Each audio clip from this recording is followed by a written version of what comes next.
What a lot of students get wrong about playing arpeggios is that they think it's a finger movement that move them forward, but it's actually the arm.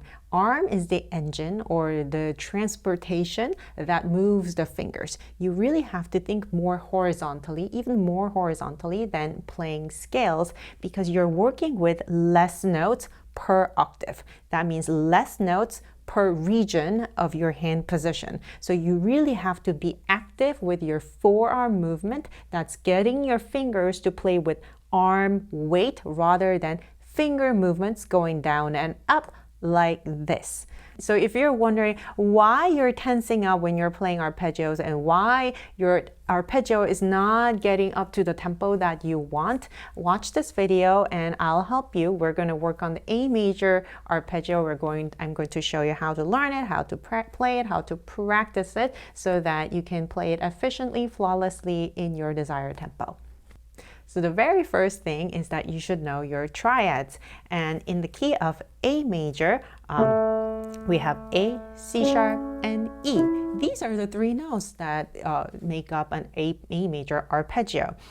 A major is pretty easy, but in other keys you get briefly confused. Then just count 4 semitones, 1, 2, 3, 4. Any major triad is built with a major third at the bottom and the minor third at the top. So counting from A, major third is C sharp, and that is made up with 4 semitones. So from A, 1, 2, 3, 4, and then 3 semitones make up the minor third. So 1, 2, 3. So that's our major triad.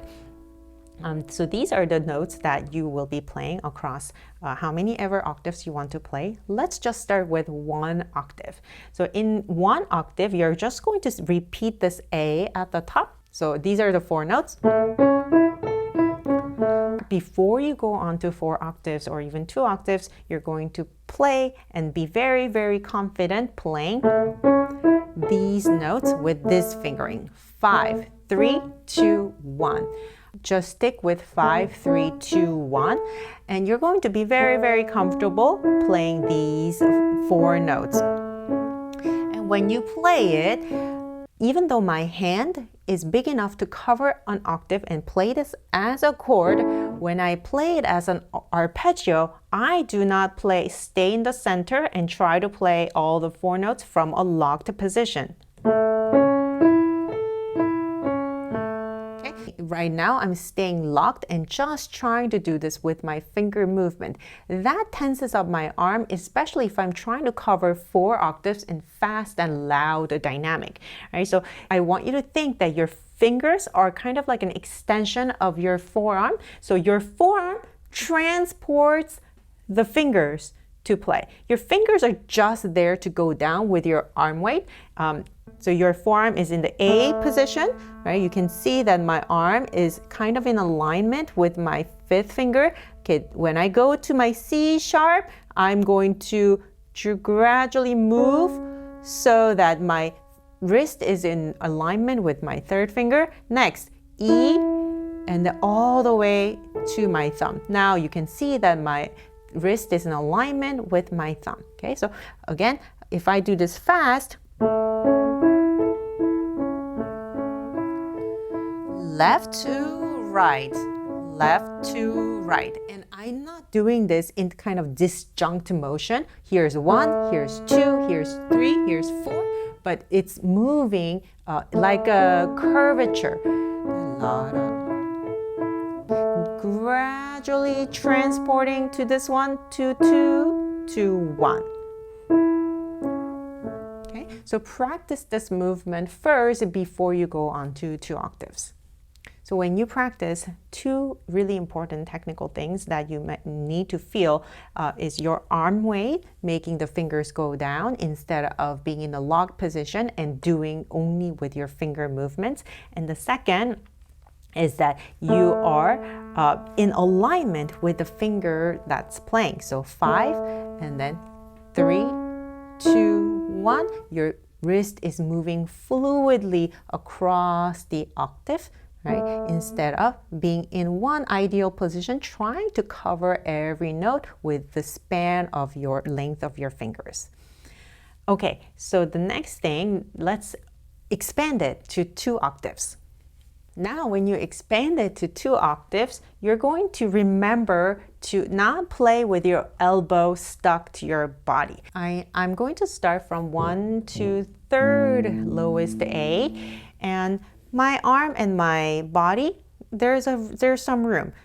This depends on your size of your body and like length of your arms and where you're starting from, but always leave some room and don't be stuck to your body.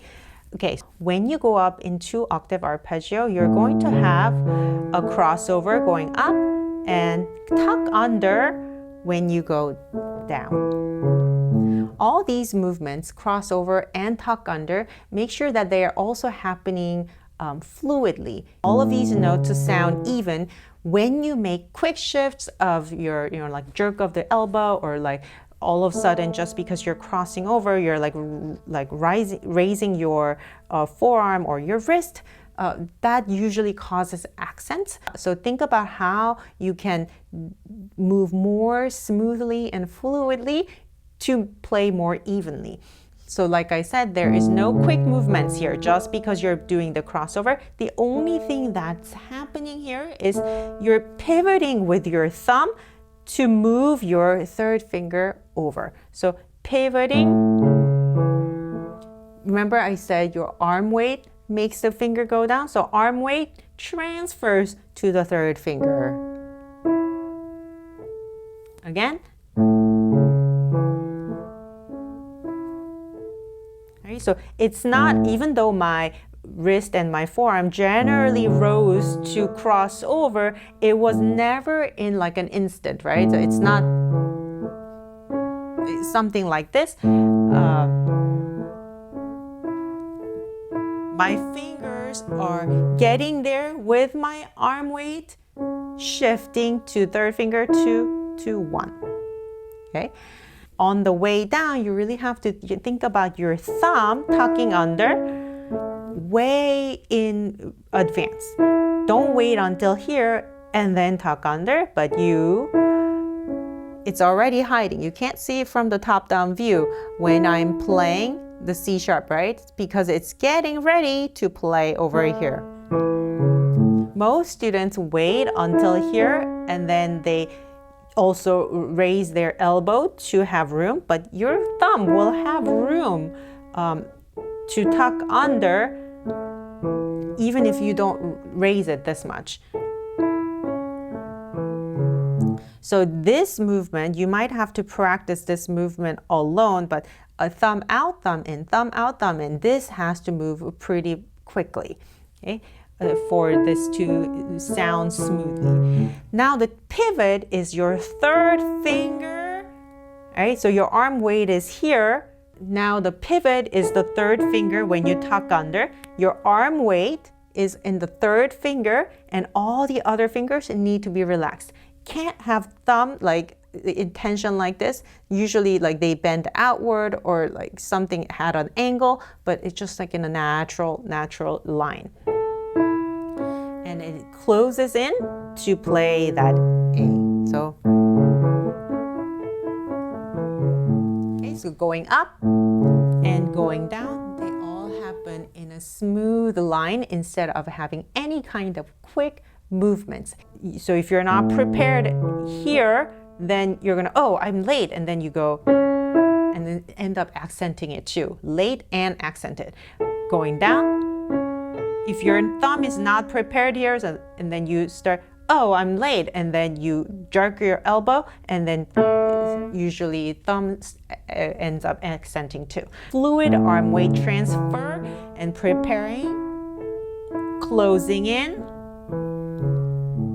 So practice that movement, crossing over and tucking under again and again, thinking about these 2 main points. Without understanding, there is always this preparation that has to happen in fluid motion, right? And then without understanding that this thumb has to make the move way in advance by having this quick out and in positions, then it's impossible to play octaves fast and loud in whatever way that you want to play. If you have any questions, then leave them in the comments below. If this video was helpful for you, then please subscribe and like the video so I know I have to make part 2. Thank you so much for watching, and I'll see you in the next lesson.